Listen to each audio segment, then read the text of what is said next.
Ngibi ibintu bitanu bikugumiza mu bukene. Ibi bintu bitanu tugiye kuvuga muri kino kiganiro ni ibintu bikomeye cyane usanga bikwizingirako ugasanga birakubujije gushika kuri vya bindi wifuza gushikako.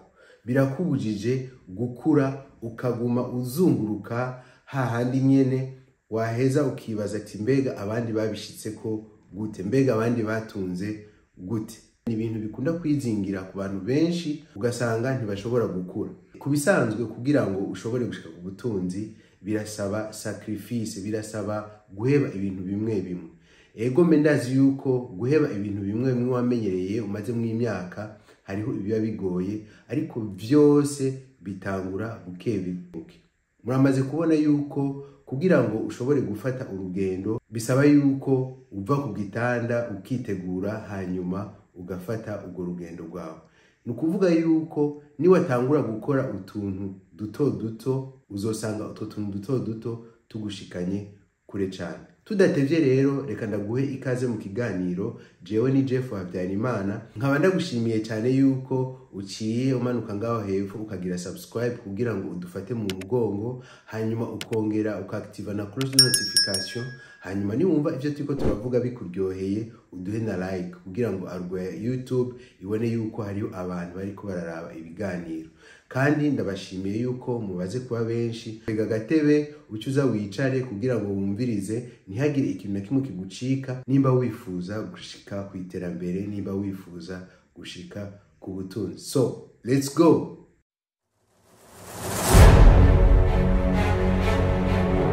Ikintu ca mbere kikugumiza mu bukene tubona yuko gifata abantu benshi na cyane cyane mu gwaruka nukuraba televiziyo umwanya muremure.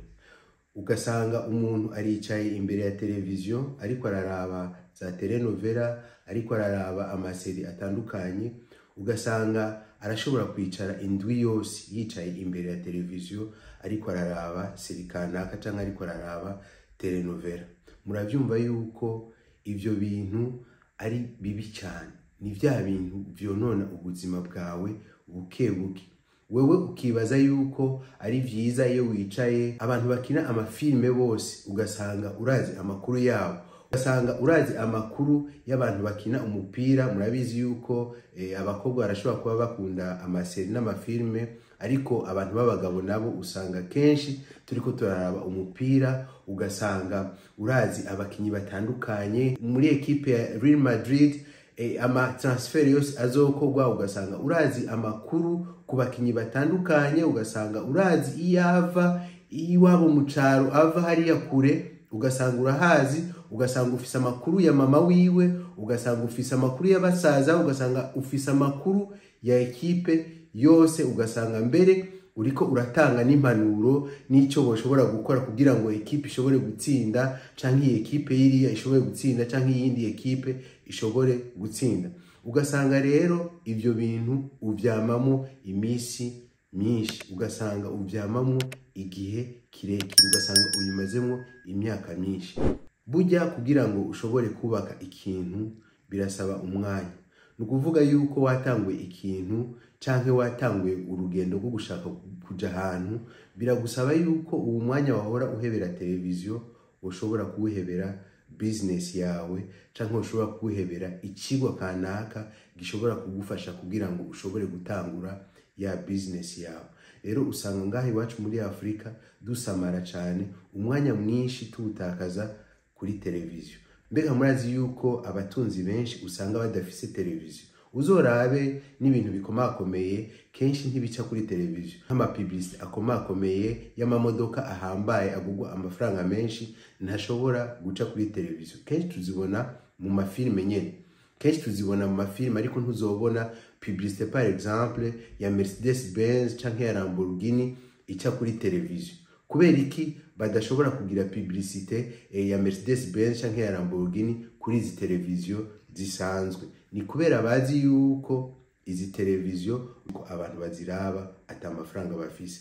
Mugabo kugira ngo bashobore kugira publicité ya Lamborghini canke ya Mercedes Benz, AMG canke Mercedes Benz class yariyo yose nziza igezweho, uzozisanga mu majournal ari mu ndege, uzozisanga mu majorunali ari muri jet privé, kubera ayo majet privé n'indege zigiramwo abantu bafise amafaranga, zigiramwo aba homme d'affaires, zigiramwo abantu bakomakomeye cyane. Uzozisanga mu matransit, mu aeroport, mu ma VIP, kubera iki bazi yuko mu matransit, mu aeroport muri VIP hacaho abantu bafise amafaranga. Nk'abatunzi usanga badafise amateleviziyo iwabo, ariko ugasanga bafise amabiblioteke n'amabiblioteke y'ibitabo muhira iwabo. Abatunzi n'abantu bakunda gusoma, n'abantu bakunda gusoma kugira ngo bashobore kumenya ivyabaye muri kahise, gutyo bishobore kubafasha kugira ngo bashobore kuronka amakuru yo muri kazoza. Burya kugira ngo ushobore kumenya amakuru y'uno munsi na kazoza, nuko usubira hariya mu mizi kugira ngo ushobore kumenya ayo makuru. Rero nawe nta gutakaza umwanya kuri televiziyo. Kuri televiziyo nta cyiza uri kurarabamo, ariko si ndiko ndakwinjirira mu buzima bwawe, ndiko ndagushira mu nzira nziza kugira ngo ejo nawe uzobeho ubuzima bw'ubutunzi, bwa buzima wifuza, kugira ngo ushobore kubaho ya dreams yawe ufise imisi yose, kugira ngo ushobore kubaho ya lifestyle wifuza kubaho mu buzima bwawe. Ikigira kabiri naco kikugumiza mu bukene no gusaba impanuro abantu bataribo. Kubisanzwe kenshi nk'ugwaruka turagenda tugasaba impanuro, ugasanga izo mpanuro tuko turazisaba abavyeyi bacu, ariko abavyeyi bacu nabo kenshi na kenshi hariho igihe bataba bafise ayo makuru yajanye n'ubutunzi, kuko twarabonye nko muri Afrika kugira ngo wumve amakuru y'ubutunzi biragoye cyane, kuko abavyeyi nabo nyene usanga atamanosiyo menshi bafise y'ubutunzi. Rero iyo ugiye gusaba impanuro abo bavyeyi, kubera bataba babiciyemwo, kubera baba bamaze imyaka myinshi bari muri lo salariat, baba bamaze imyaka myinshi ari abakozi, nabo bazoguha impanuro zo kuvuga bati mwana ntacyo ufata amariske, mwana reka kugira gutya, reka kuja hariya, ahubwo fata inzira na twebwe twafashe. Ni kuvuga ya nzira yo kugenda ku ishure, hanyuma ugiye ku ishure wige uronka amanota meza, hanyuma uronke diplome, hanyuma uronka akazi keza, umaze kuronka akazi keza uronke pension, hanyuma umaze kuronka pension baguhambe cyo kimwe n'abandi. Usanga rero kenshi hariho incompatibilité y'abo bantu tugenda gusaba impanuro. Reka ndakubwire ikintu kimwe kugira ngo kumbure ushobore gutahura. Kugira ngo ushobore kuronka umwembe ntugenda kuwuronderera ku giti c'ipapayi. Kugira ngo ushobore kuronka umucungwe ntushobora kugenda kuwurondera ku giti c'indimu. Byumvikana yuko ikintu cyose ugenda kukibaza umuntu akizi, umuntu afise amakuru, cyangwa umuntu yagize iyo parcours, agasanga ushaka kugenda muri business, rondera umuntu yakoze business, hanyuma ugende umubaze ayo makuru arayazi, hanyuma aheze akubwire kuvyerekeye business, kuko yarabiciyemo, kuko yarabibaye.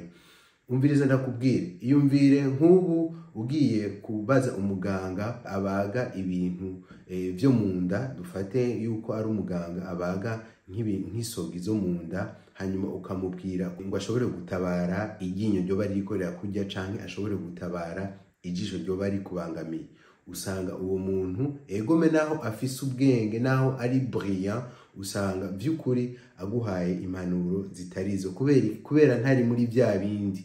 Egome arashobora kuguha impanuro zegereye, ariko kubera atabirimwo ushobora gusanga aguhaye impanuro zitarizo. Rero ni byiza yuko natwe amakuru agasanga dukeneye amakuru canke dukeneye impanuro, twoza turegera babandi babiciyemwo, bashobore kuduha impanuro zishobora kudushikana ku butunzi, zishobora kudushikana ku kwigenga, na cyane cyane mu byo ubutunzi. Ikintu kigira gatatu naco kikugumiza mu bukene no kuguma muri zone de confort, kuguma hahandi wumva yuko umerewe neza, kuguma hahandi wumva yuko ushobora kuronka ivyo kurya, kuguma hahandi wumva yuko bakwitayeho, kuguma hahandi hafi ya ba bantu bashobora kukuronsa ivyo ukeneye byose. Ugasanga rero umuntu araryohewe naho hantu, ntashobora kuva mu nzu ngo arabe ibiriko birabera hanze. Icibagiwe coco ntashobora kuva muri ico gihugu kugira ngo ashobore kugenda kuraba mbega ati abatanzania bariko barakora iki muri uno mwanya, canke kuraba abakongomani mbega bariko barakora iki muri uno mwanya, cyo kuraba ati mbega bakenya hariya canke mu Rwanda canke ahandi muri Zambia bariko barakora iki, uno musi nihe business igezweho. Ariko ugasanga aguma muri kakazone kiwe, kakazone do confort. Ivyo bintu bikugumiza mu bukene, ntaho bikujana. Muri ba bantu nyene ugasanga ari muri ya cercle ya ba bantu, muri ya cercle ya ba bantu badashaka kumubabaza, muri ya cercle ya ba bantu bamwumvira impuhwe, ugasanga agumye hahandi nyene, ugasanga ntashobora gukura. Umuntu nk'uyo rero ntashobora kuduga. Umuntu nk'uyo aguma muri zone de confort, hamwe yiyumva yuko ameze neza, ntashobora kuva ngaho hantu. Iyumvire gatoyi uri nko mu gisagara ca Bujumbura canke uri mu gisagara ca Kigali, ariko ugasanga wa muntu aba hirya gatoyi hakurya y'igisagara, ntuzi ivyo arimo canke ntuzi ivyo ariko arakora, ariko ukabona yuko woguma muri ca kibanza nyene. Burya kugira ngo Imana iguhezagire, burya kugira ngo Imana ishobore kukwereka ibintu byinyegeje, birasaba yuko uva muri ico kibanza urimo, birasaba yuko uva muri iyo nzu y'abavyeyi urimo, birasaba yuko uva hambavu yabo bagenzi urimo, ukaja hirya ha wenyene, ukaja kuraba ivyo abandi bantu bashasha, ba bantu utigeze ubona bariko barakora, kugira ngo ushobore gutahura, kugira ngo ushobore kuguruka amaso, hanyuma ushobore gushika kwiterambere ryawe.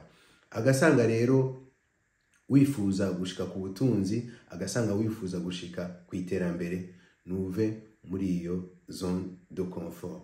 Icakane kikugumiza mu bukene naco nukudafata riske.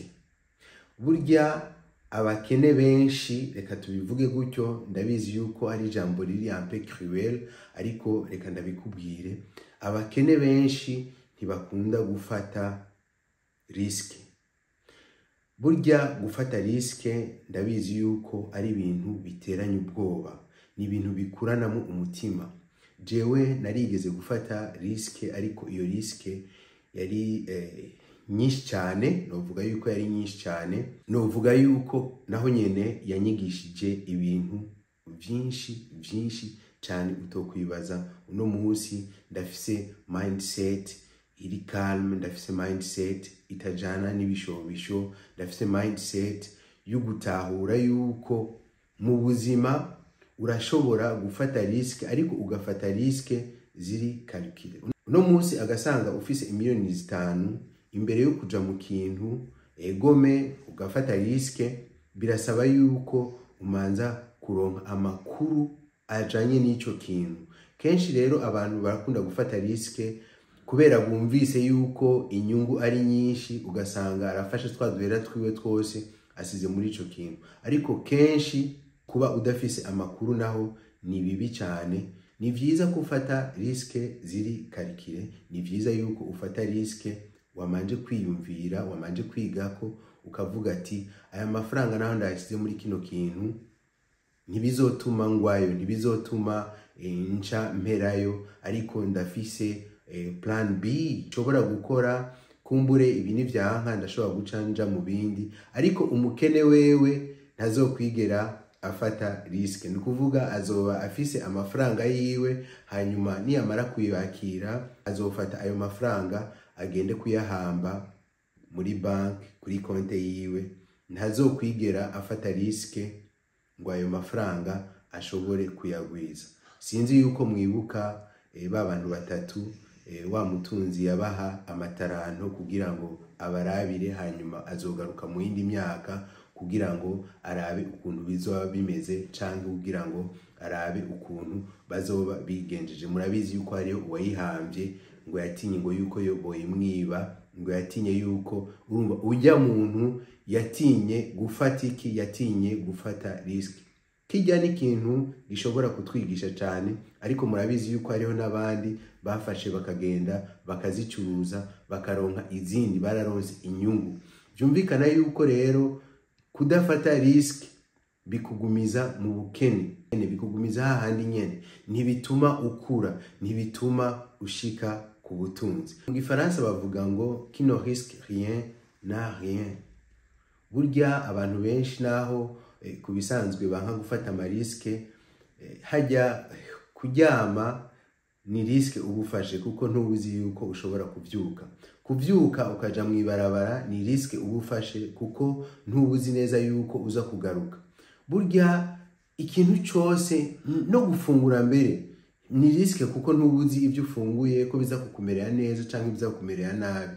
Nukuvuga hano muri buno buzima tubayemo, ibintu byose tukora, ibintu byose tuza turakora, ibintu byose dukora, ibintu byose tujamwo usanga ari amariske gusa tuba turiko turafata. Ikigira gatanu naco kikubuza gushika ku iterambere, kikakumiza mu butunzi n'abagukikije. Kubisanzwe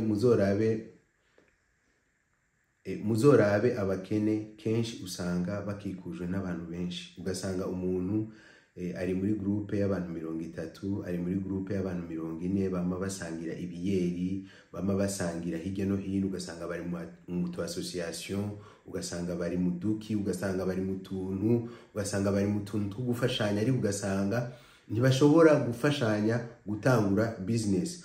Ugasanga n'abantu 40, ugasanga bose bari broke, nta mafaranga bafise, ugasanga bari mu bukene. Abo bantu byukuri baragenda bagasangira inzoga, ugasanga baricaye ku meza ndende bariko barasangira ibiyeri, bariko barasangira ibyo kurya, ariko abo bantu ugasanga ntibashobora gutangura business bari kumwe. Ivyo bintu sinzi yuko mwaba mubibona. Nukuvuga yuko cercle ufise ni cercle y'abantu gusa babifuza ko musangira, ariko si cercle y'abagenzi, kuko kenshi ubibona iyo ugeze mu ngorane, iyo ugeze mu bibazo, babantu bose kenshi urashobora kubabura. Babantu bose bagukikuje urashobora kubabura. Biyita abagenzi kumbure ni kubera bifuza yuko kagashara kawe uronka itariki 30 wakabiriye akuya, ubahamagara ati ngo dusangire bya biyeri. Biyita abagenzi kumbure kubera bafise ico bagukurako, ariko umunsi utazoba ugifise ntibazosubira kuboneka. Umunsi utazoba ugifise ntibazosubira no kukuraba. Byumvikana rero yuko hariho abantu twita ngo nabagenzi, ugasanga byukuri sabagenzi. Umugenzi mutoshobora gutangurana ikintu gishobora kubashikana ku iterambere, ubuse umugenzi uragomba umukure muri agenda yawe cyangwa uragomba umukure mu mutwe wawe. Nico gituma kenshi usanga abatunzi bafise abagenzi bakeya. Usanga abatunzi bafise cercle ntoyi, ugasanga n'abantu 5, ugasanga n'abantu naho nyene bamabonana rimwe canke bakabonana mu bikorwa vya brainstorming, byo kwiyumvira what the next level ni iki twokora igikurikira, mbega ni iki twokora kugira ngo entreprise yacu ishobore gutera imbere. Ugasanga barafise ama schedules bama barabonanirako, ugasanga barafise aho bama bahurira, hama bakaganira ku byerekeye ivyo bahuriye ko, bakaganira ku byerekeye entreprise yabo canke business zabo, cyangwa ugasanga barafise abamantor babo bariko barahura kugira ngo baganire ku byerekeye iterambere ryabo.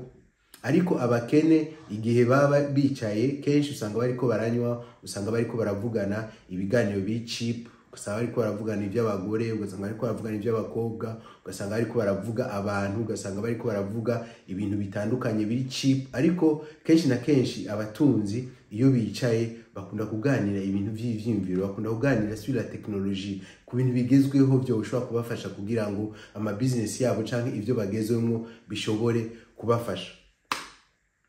Nuko rero ndizana neza yuko muri no video wize ibintu byinshi, ndizana neza yuko muri no video wahumvise ibintu byinshi by'imviro bitandukanye byoshobora kugufasha kugira ngo nawe ushobore kuva mu bukene urimwo. Nkaba ndagushimiye cyane kubona waravye ino video. Kumbure unyumve neza, kuraba televiziyo si bibi, kuraba abagenzi si bibi, canke kuba muri kumwe n'abagenzi si bibi, ariko urakwiye kuraba. Kumbure urashobora kuba ufata umwanya muremure uri kuri televiziyo, canke urashobora kuba ufata umwanya muremure muri kumwe n'abagenzi, ugasanga wa mwanya rero ariko uratakaza muri bijya bintu.